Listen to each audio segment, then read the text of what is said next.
Well, I mean, you never, when you lose staff members, you don't try to replace them.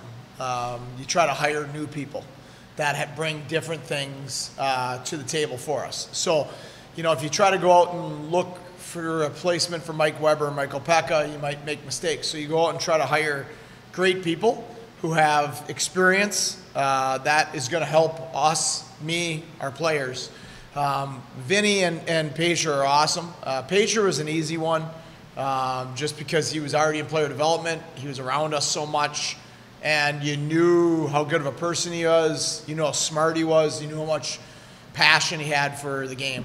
And then Vinny, obviously, that one, you know, was more of a search, and the more we searched, the more it came natural. Now, what I'd say is similar, maybe a little by design, maybe a little by luck, is that one is really competitive and kind of dripping with it a little bit outwardly, which is Vinny, and probably shares that with Webby a little bit.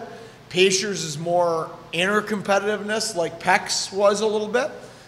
So I think their personalities actually are similar, just flip positions. That the D coach is probably a hair calmer and the forward coach is probably a hair more outwardly competitive. Yeah. How do you feel, I mean, looking at the kind of where the depth of this team is, almost feels like an embarrassment of riches to have going into the season here. Yeah, we're deep right now, and in a way, maybe too deep. You know, it's a good problem, and it's credit to our scouting staff and management of signing a lot of really good players for Buffalo and for Rochester and for Jacksonville. But you know, there are issues that come with it in terms of guys that maybe we thought would be here that we have to send down to Jacksonville, guys that, you know, we intended to be in the lineup that maybe aren't all the time now, right? Those things, you know, can hurt you as well in terms of chemistry, camaraderie, all those things. So I think that's something that we'll have to keep an eye on as coaching staff. But certainly from a depth standpoint and a talent standpoint, we have a very good lineup. We have a very good roster. And we'll need it because it's American Hockey League, and the way it works, as we found the last couple of years, is guys that are on the fourth or fifth line right now might be on the first or second line in a couple of weeks because of call-ups or injuries. You talk about that stuff, and I mean, it's that time of year where there's so much movement up and down. A lot of guys going down to Jacksonville now, including some. I think of Giroux, who had a couple of goals in preseason. What do you look for out of those players to make sure that they can do the right things in Jacksonville so they're ready to come back to Rochester? Yeah, I mean, yeah, so, like I said, some guys going down are absolutely American Hockey League players who just right now we have too many numbers. You can't carry everybody. So, and it's better to play. It's better to play in Jacksonville than it is to sit here. So, you know, I think the message was, number one, Jacksonville's a great situation. They have a great ownership group. They have a great practice facility.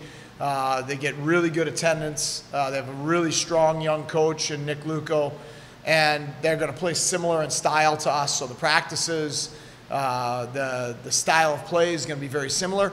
And the best advice I can give players is be invested where they are.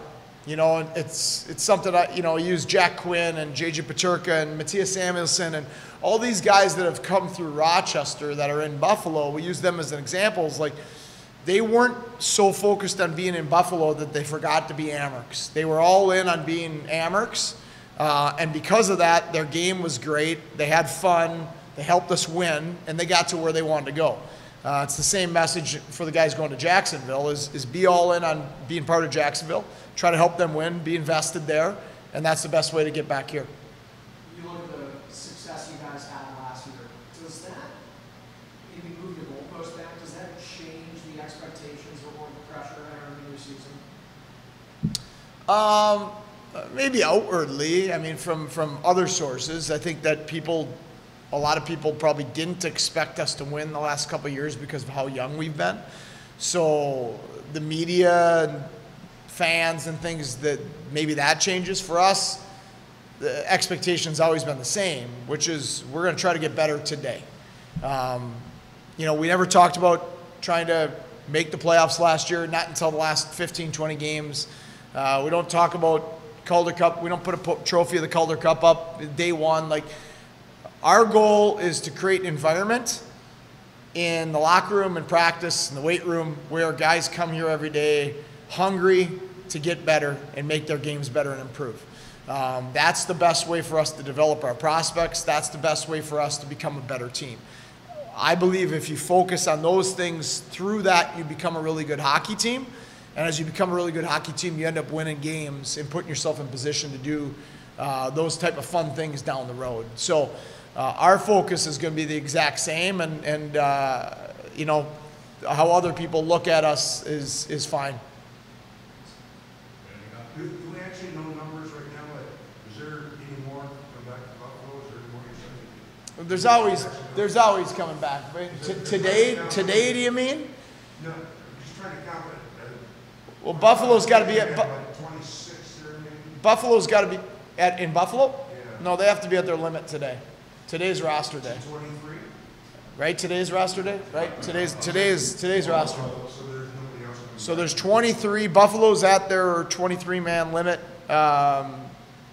and with the exception of injuries and stuff like that. So we are at, after moves today, we'll be at 16, 8, and 2, which is still pretty high with some good players that we had to move to Jacksonville just because of the number situation. 26 on the ice today. At 16, 8, and 2. Yep. Yeah. I still got Fortunato or something. What's his story? Is he still around?